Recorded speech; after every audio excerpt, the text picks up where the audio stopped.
Welcome to my YouTube channel. आज मैं आपको क्लास 8 के लिए उर्दू ग्रामर पढ़ाऊँगी।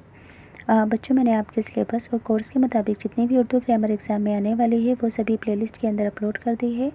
आप सभी बच्चे अपने सिलेबस और कोर्स के अकॉर्डिंग उर्दू ग्रामर क्लास 8 में आने वाली प्लेलिस्ट से जाकर सीख सकते हैं। प्लेलिस्ट में जान पहचान की पूरी बुक भी, टेक्स्ट बुक, क्वेश्चन आंसर भी है। इस वीडियो में मैं आपको एग्ज़ाम से मुतालिक किसी तारीख़ी मकाम की सैर उन्वान पर मज़मून लिखना सिखाऊंगी। पर इस उन्वान पर मज़मून लिखना सिखाने से पहले मज़मून लिखने का तरीका बताना चाहती हूँ, ताकि एग्ज़ाम में किसी भी टॉपिक पर मज़मून पूछा जाए तो आप उसको आसानी से लिख सको।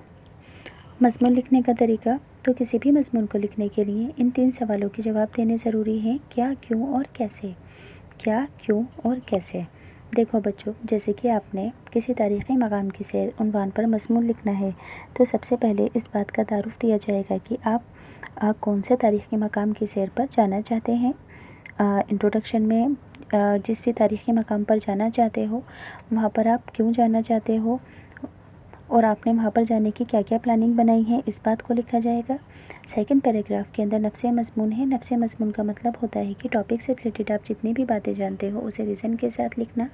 जैसे कि किसी भी तारीख़ी मकाम की सैर पर आपने जो भी जगह जाने के लिए चूज़ की थी, आप उस जगह पर क्यों जाना चाहते हो, इस बात को नफ्से मज़मून में लिखना। और इसके साथ ही उस जगह से रिलेटेड आपने जितनी भी बातें आपको मालूम हुई हैं उन सभी बातों को लिखना। लास्ट पॉइंट का मतलब होता है इख्तिताम या ख़ात्मा, यानी कि निष्कर्ष लिखना। जब आपने सेकंड पैराग्राफ में सारी ही बातें रीज़न के साथ लिखी थी, उससे जो नतीजा निकल कर सामने आया था उसे निष्कर्ष या नतीजा कहते हैं। इसमें नेगेटिव और पॉजिटिव दोनों ही पॉइंट हो सकते हैं, यानी कि आपने किसी तारीख़ी मकाम की सैर मकाम के लिए जो भी जगह जाने के लिए चूज़ की थी, तो वहाँ पर आपने कैसे कैसे टाइप की चीज़ों को देखा, कैसे कैसे एंजॉय किया, इन सभी बातों को लिखना। यानी कि इस सेकंड पैराग्राफ से जो भी रीज़न निकल कर आया है उसे भी लिखा जाएगा। तो उम्मीद करती हूँ कि आपको अच्छे से समझ में आया होगा कि किसी भी मज़मून को लिखने के लिए 3 बातें लिखनी ज़रूरी होती हैं। सबसे पहले तारुफ़, यानी कि क्या वाले सवाल, नफ्से मज़मून में क्यों वाले सवालों के जवाब, लास्ट पॉइंट में कैसे वाले सवालों के जवाब। तो उम्मीद करती हूँ कि आपको मज़मून लिखने का तरीका अच्छे से समझ आया होगा। किसी तारीख़ी मकाम की सैर उन्वान पर मज़मून लिखना, तो आपने कौन सा तारीख़ी मकाम चूज़ किया है, सबसे पहले उसका तारुफ़ दिया जाएगा, यानी कि क्या वाले सवालों के जवाब। तारीख़ी एतबार से दिल्ली में महरौली को ख़ास अहमियत हासिल है। इस इलाके में कई तारीख़ी जगहें मौजूद हैं, इसलिए हम कुछ दोस्त इन मकामात को देखने के लिए गए। वहाँ जाकर हमने एक गाइड को अपने साथ ले लिया। उसने बताया कि आज से कई सौ बरस पहले महाराजा पृथ्वीराज चौहान का किला पिथौरागढ़ में था। उसने महरौली का तारुफ कराते हुए हमें बताया कि पुराने ज़माने में यहाँ 12 महर नाम का एक ज्योतिष रहता था। यहाँ पर उसकी तालीमात का स्कूल था और 27 मंदिर थे उसके नाम पर। इसका नाम महरावली पड़ा, जो कि बाद में बिगड़कर महरौली हो गया। इंट्रोडक्शन कंप्लीट हो गया है। अब आपको क्या लिखना है, नफ्से मज़मून यानी कि क्यों वाले सवालों के जवाब कि आप महरौली क्यों गए थे। महरौली में यहाँ पर कई देखने के लायक मकामात हैं जिनके तफसील दर्ज झेल है। क्यों वाले सवालों के जवाब।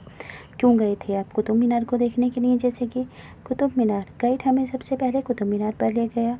हम सब कुतुब मीनार के सामने खड़े हो गए। इस मीनार की 5 मंजिलें हैं। हर मंजिल पर बाहर की तरफ छज्जा निकला हुआ है, गैलरी है जिस पर खड़े होकर लोग इधर उधर देखते हैं। अब इस पर चढ़ना मना है। हमें बताया गया कि कुतुब मीनार की ऊंचाई 28 फीट है। इसमें 378 सीढ़ियाँ हैं। इसके बाईं तरफ खूबसूरत घास का मैदान है। वहीं सामने एक कदीम इमारत के खंडर दिखाई देते हैं। तो यहाँ पर नफ्से मज़मून हो गए हैं। लास्ट पैराग्राफ के अंदर निष्कर्ष यानी कि ख़ात्मा लिखेंगे, कैसे वाले सवालों के जवाब। तो यहाँ पर लिखोगे कि इसके बाहर टूटे फूटे सुतूनों के टुकड़े बिखरे पड़े हैं। इसके पास ही एक अधूरी मीनार है। इस कदीम इमारत के पास एक लोहे की लाट है। ये ज़मीन से 23 फीट ऊपर है और 3.5 फुट ज़मीन के अंदर है। इसका वज़न 6 टन से ज़्यादा बताया जाता है। तो यहाँ से किसी तारीख़ी मकाम के सैर उन्वान पर मज़मून किस तरह से लिखा जाएगा वो भी पढ़कर बता दिया है।